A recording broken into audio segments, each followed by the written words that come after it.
ಇತಿಹಾಸ ಹಾಗೂ ಪುರಾಣ ಪ್ರಸಿದ್ಧ ಶ್ರೀ ಭೈರವೇಶ್ವರ ಸ್ವಾಮಿಯ ಜಾತ್ರಾ ಮಹೋತ್ಸವವು ಆರಂಭವಾಗಿದೆ. ಸರಿಸುಮಾರು 7 ದಿನಗಳ ಕಾಲ ನಡೆಯುವ ಈ ಜಾತ್ರೆಯು ನಿನ್ನೆ ಅಂದರೆ 4/4/2025 ಶುಕ್ರವಾರ ಆರಂಭವಾಗಿ 10/4/2024 ಗುರುವಾರ ಅಂದರೆ ಒಟ್ಟು 7 ದಿನಗಳ ಕಾಲ ಜಾತ್ರೆ ನಡೆದು ಸಮಾಪ್ತಿಯಾಗಲಿದೆ.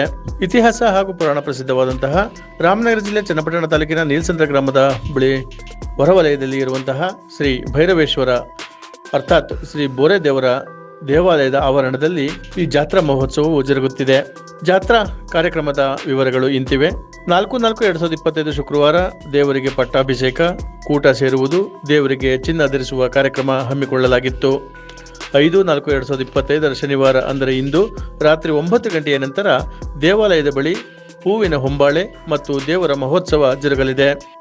6/4/2025 ಭಾನುವಾರ ಮಧ್ಯಾಹ್ನ 12 ಗಂಟೆಯಿಂದ ಸಂಜೆ 6 ಗಂಟೆವರೆಗೂ ಸಮಸ್ತ ಭಕ್ತಾದಿಗಳಿಂದ ಅನ್ನ ಸಂತರ್ಪಣೆ, ವಿಶೇಷವಾಗಿ ಮೀಸಲು ಊಟ ನಡೆಯುತ್ತದೆ.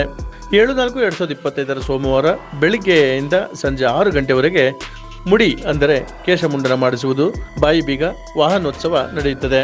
8/4/2025 ಮಂಗಳವಾರ ಬಿಡತಿ ಹಾಗೂ ಸಾಯಂಕಾಲ 4 ಗಂಟೆಯ ನಂತರ ದೇವರ ಉತ್ಸವ ಜೊತೆಗೆ ಲಿಂಗಧೀರ ಕಾಸೆ ಕಾರ್ಯಕ್ರಮ ಜರುಗುತ್ತದೆ. 9/4/2025 ಬುಧವಾರ ಮಧ್ಯಾಹ್ನ 12 ಗಂಟೆಯಿಂದ ಪಾನಕದ ಬಂಡಿ, ಜೋಗಿಗಳ ಕುಣಿತ, ನಂತರ ದೇವರುಗಳ ಉತ್ಸವ, ಪೂಜೆ, ಮೆರವಣಿಗೆ ಜರುಗುತ್ತದೆ. ಕೊನೆಯ ದಿನ ಅಂದರೆ ಶನಿವಾರ 10/4/2024 ಗುರುವಾರ ಬೆಳಿಗ್ಗೆಯಿಂದ ರಾತ್ರಿ 10 ಗಂಟೆಯವರೆಗೆ ದೇವರಿಗೆ ವಿಶೇಷ ಪೂಜೆ ಹಾಗೂ ಮಹಾಮಂಗಳಾರತಿ ಇರುತ್ತದೆ ಎಂದು ದೇವಾಲಯದ ಮುಖ್ಯಸ್ಥರು, ಅರ್ಚಕರುಗಳು ಮತ್ತು ಗ್ರಾಮಸ್ಥರುಗಳು ಸಮಸ್ತ ಭಕ್ತಾದಿಗಳ ಪರವಾಗಿ ಆಡಳಿತ ಮಂಡಳಿ ತಿಳಿಸಿದೆ. ನೀಲಸಂದ್ರ ಗ್ರಾಮಸ್ಥರು ಅಷ್ಟೇ ಅಲ್ಲದೆ ಶ್ರೀ ಬೋರೆ ದೇವರ ಕುಲದೇವರನ್ನು ಹೊಂದಿರುವಂತಹ ಕುಲಗಳು ಹಾಗೂ ಇನ್ನಿತರ ಸುತ್ತಮುತ್ತಲಿನ ಗ್ರಾಮಸ್ಥರು, ರಾಮನಗರ ಜಿಲ್ಲೆ ಸೇರಿದಂತೆ ನೆರೆಹೊರೆಯ ಹಲವಾರು ರಾಜ್ಯಗಳಿಂದಲೂ ಸಹ ಇಲ್ಲಿಗೆ ಭಕ್ತರು ಬಂದು ತಮ್ಮ ಭಕ್ತಿಯನ್ನು ಸಮರ್ಪಿಸುತ್ತಾರೆ.